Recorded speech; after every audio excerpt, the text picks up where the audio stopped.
everyone, my name is So Young. I'm with Gel2 and today we will be showing you our newest product called 4D Gel.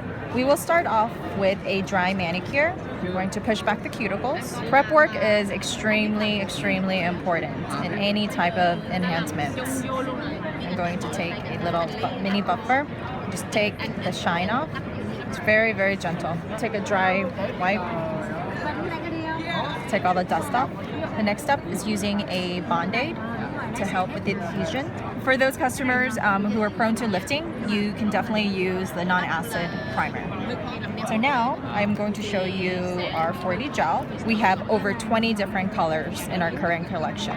And today we will use the Extreme French Pink. It's going to take just a small amount.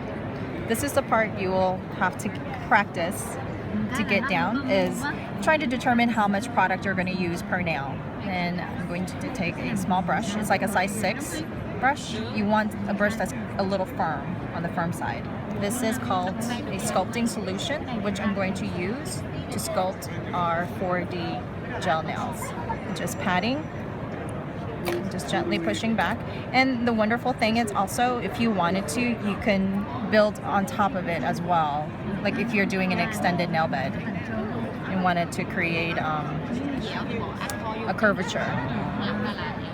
And it's also pinchable too if you're doing extensions, which I'm wearing a edge nail and it's sculpted. And it's wonderful to do sculpted nails also, and doing these crazy designs, because not designs but the shapes, because the product doesn't go anywhere until you move it, so you have plenty of time to form and sculpt. I'm not using a lot, I'm just using just a tiny bit above the amount of the sculpting solution. And then when this goes in the lamp, it will cure for about 50 seconds, and there should not be any heat spikes. And if there is, it's super minor. Clear forms are great for when you're doing gel work, extending and sculpting, because sometimes what happens is the light doesn't get cured all the way through, especially the underneath.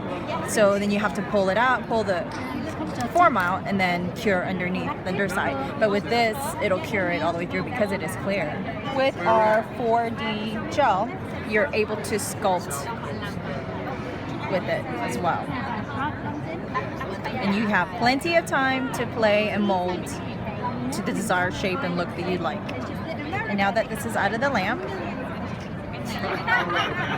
it dries smooth, and we're going to shape very light. And if you're heavy-handed, like I am, you have to be a little less heavy-handed, I guess.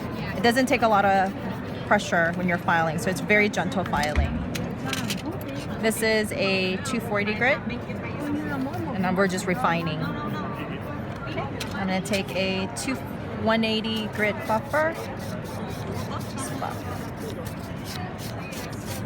but it's super light filing and buffing.